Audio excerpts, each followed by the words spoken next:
I told you I was hot about a sports topic, and I will bring to the surface. Ain't no Mr. tea Terrence, like salty tea. I'm I love salty. when we get salty tea in the building. Let's go. I'm salty like Lay's chips, American version, not the European version with all the healthy ingredients.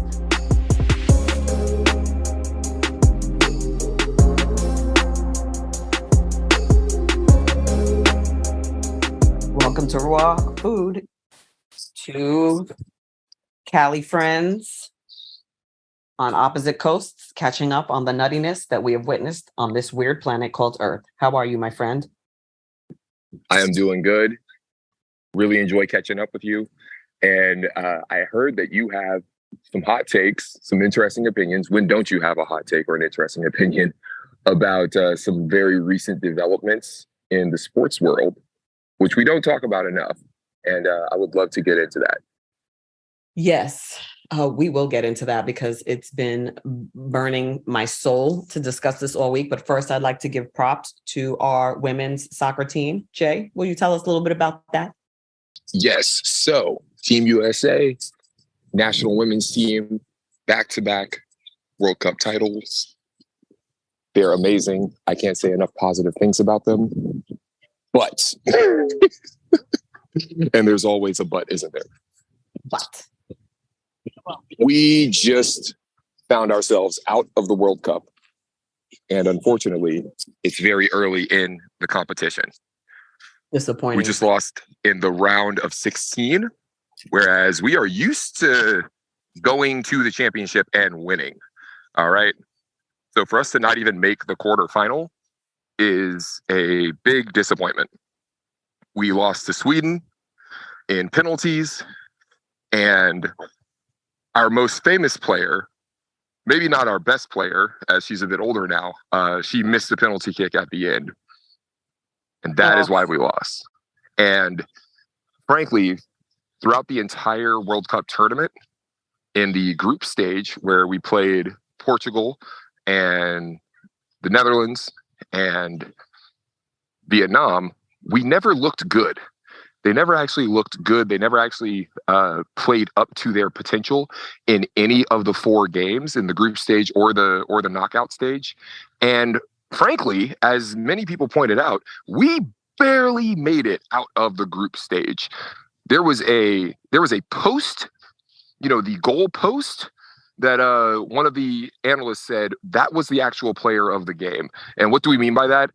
Basically, the Portuguese team, when we drew with them, we tied 0-0 with Portugal. They had a breakaway at the very end of the game. I believe we were already in extra time. And they had a good shot at the goal, and they just missed, and it hit the goal post. If that ball had been 6 inches to the left, it would have gone in because they hit the right goal post. All right? The player of the game was the goal post. I know. What was the chances of that, right? Of every spot available for you to get that ball in, what are the chances of being that precise against that post? Exactly. So they actually barely made it to the next round, to the knockout stage. And when they got there, Sweden ain't no joke. They were ranked the number 3 team in the world. We were ranked number 1, but we never played like the number 1 team in the world.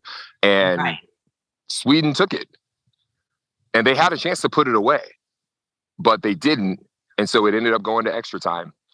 And on top of that, the Americans, we didn't get a chance to really watch this team because they didn't have any primetime games. A lot of their games were at 2 a.m. or 5 a.m. or midnight for a lot of Americans. But if they had won their group instead of coming in second, and the way this works is the top 2 teams out of a group of 4 move on to the knockout stage. If we had won the group instead of coming in second, we would have had a game that was at 7 p.m. Pacific time, 10 p.m. Eastern time last night. But instead, they played at 2 a.m. Pacific time and 5 a.m. Eastern time. So a bunch of Americans woke up to find out that we lost, or stayed up and now are a bit angry that they stayed up for that. You think anything else contributed And you think there were any external factors that contributed to the loss? That's a really good question. I know some people will probably blame pressure because they were going for a three-peat. They won the last two Women's World Cups.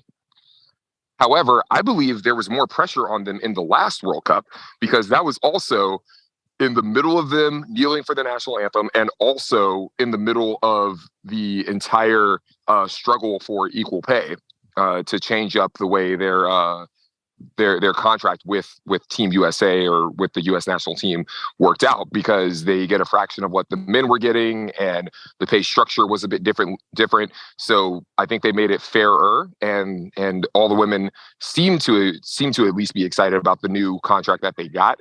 It's still not exactly the same because, again, the Men's World Cup brings in like more than 10 times more money than the Women's World Cup.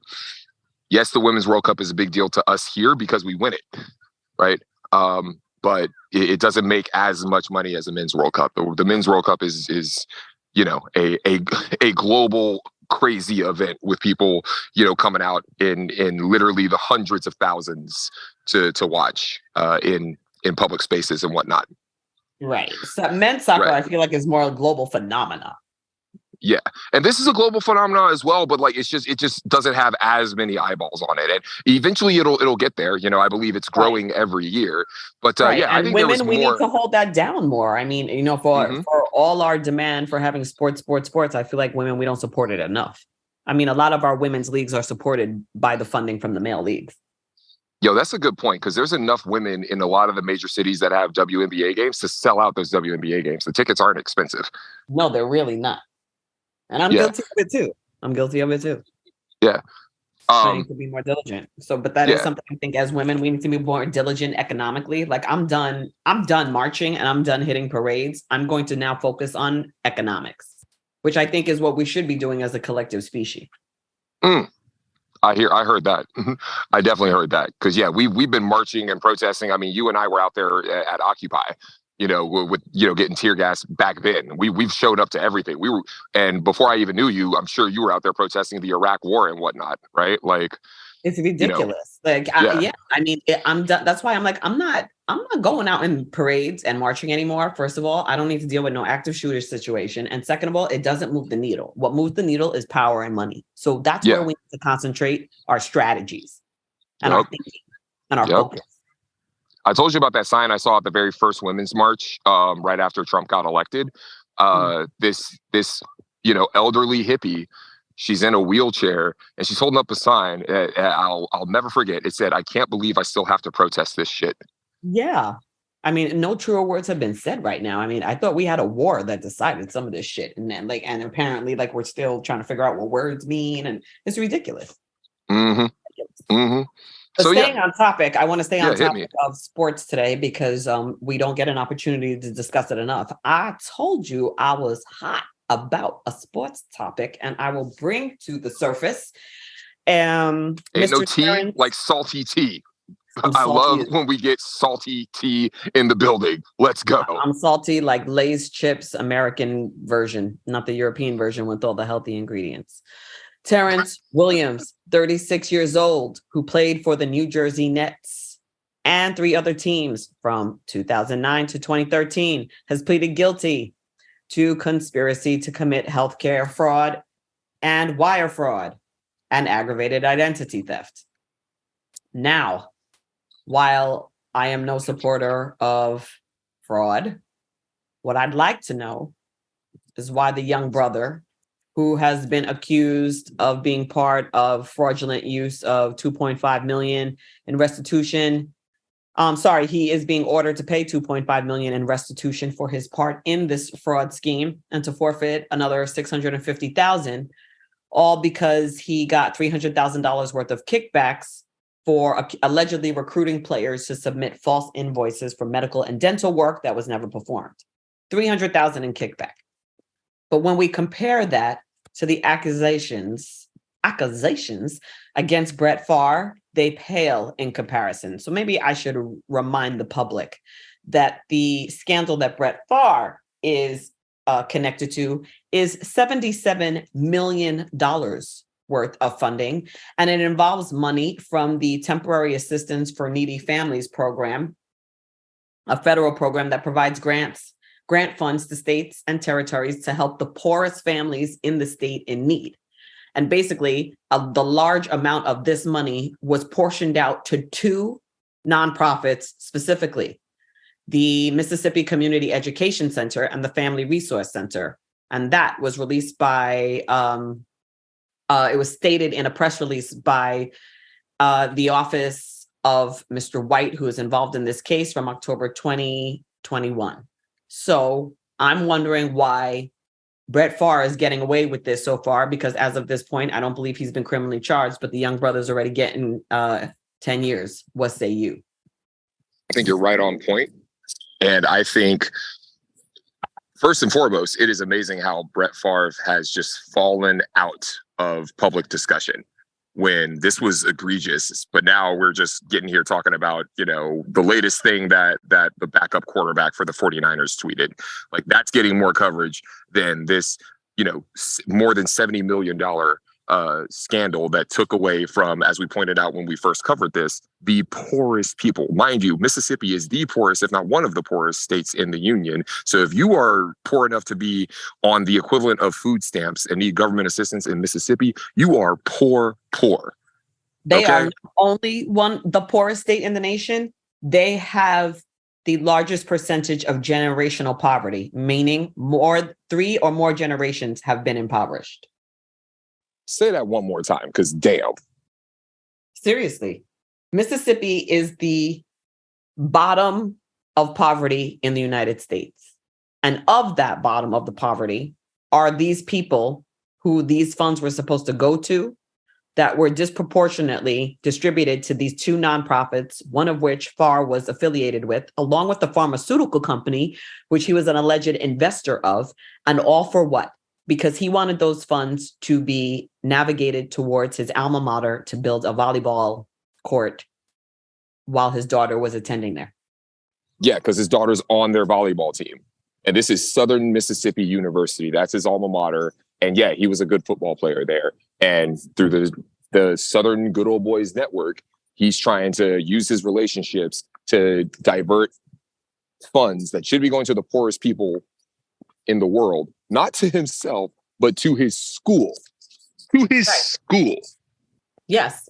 And according to an audit that was performed, Favre was paid $500,000 in 2017 and an additional $600,000 in 2018 for appearances and speeches at multiple events that he did not attend or speak at. He claimed to have filmed commercials for these nonprofit organizations, and why he was still given the money. However, the auditor later revealed that Favre's contract stated that he needed to give speeches and a radio advertisement. Additionally, Mr. Favre is tied to a pharmaceutical company that has been named in this scandal. According to Mississippi Today, they reported that Favre is part of a company called Prevacus, in which he is a top investor. Allegedly, the company received $2.15 million. And according to text messages in 2018, that the founder of the company and Favre offered, I believe, the governor shares of the company. I mean, this is just ridiculous. The drug company, by the way, is now called Odyssey Health. They allegedly were developing a nasal spray designed to treat concussions. I mean, oh my goodness. So this goes deeper than just Brett Favre trying to divert money to his alma mater. There's all kinds of chicanery going on with offering shares to the governor. There had to be some kind of exchange for that. Getting paid to give speeches that you never actually showed up for. That's clearly a kickback. Like, come on. Yeah. So he's an investor and he's also supposed to be a paid spokesperson, but he's not actually doing any speaking. No, he didn't show up. And where is this investigation at now? Because I know they're investigating. Have charges been filed against them? There are no criminal charges as far as I'm aware of as of yet. And he is one of 37 other co-defendants in this case. It is interesting to note, however, that the CEO of one of the companies pleaded guilty along with her son. And I believe it was 13 counts that they pleaded guilty to. So there's enough smoke here to at least determine that there has been a small fire. I hope the feds are investigating, because if it's just the state of Mississippi investigating, if the governor was involved, honestly, knowing how corrupt Well, he was pressuring the governor to fund the stadium. And he also wanted to fund, I think, another school because he wanted to recruit Deion Sanders' son. Oh, my goodness. Okay, see, to me, that if the federal government is not investigating, if it's just the state of Mississippi, they're going to bury it.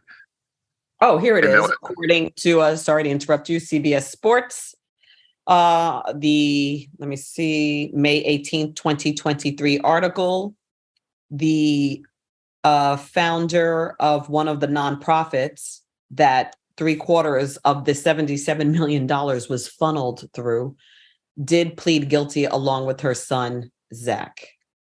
3/4 of the $77 million. Goodness. 2 nonprofits. 2. That were supposed to be helping the poorest people in the poorest state. Mm-hmm. However, a total of $94 million is in question about being misspent. Mm-hmm. So I'd like to know why this hasn't seemed to have moved much since this story broke, but yet the young brother is already being sentenced to 10 years. And I don't think we should take our eyes off the ball on this, because this is wrong. Absolutely. And there's still news coming out about this investigation, but the mainstream sports media, ESPN and whatnot, they aren't talking about it at all. They talked about it when the first article came out, and then they never touched it again after that. Right. And it's shameful, because this information is still pretty current. I mean, the founder, her name is Nancy, 27th MCEC founder Nancy New. NEW is her last name. There were text messages between her and Brett Favre about payments. And he even asked, is there any way the media can find out where this funding came from? She reassured him that the information would not be made public. She and her son, Zach, pleaded guilty to 13 felony counts relating to the scandal in 2022. It's also to be noted, in 2017, Favre began to ask then Mississippi Governor Phil Bryant for funding for a new volleyball facility at the University of Southern Mississippi, his alma mater, and the same school at which his daughter played volleyball. Okay, I remember reading about Brett Favre sending the text message. Did not realize that text message went to someone who has already pleaded guilty. Shameful. So there's no question that there is some kind of fire here.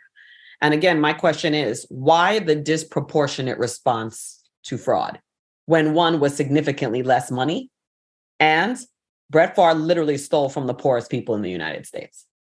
That's like kicking a blind 3-legged dog. Yeah.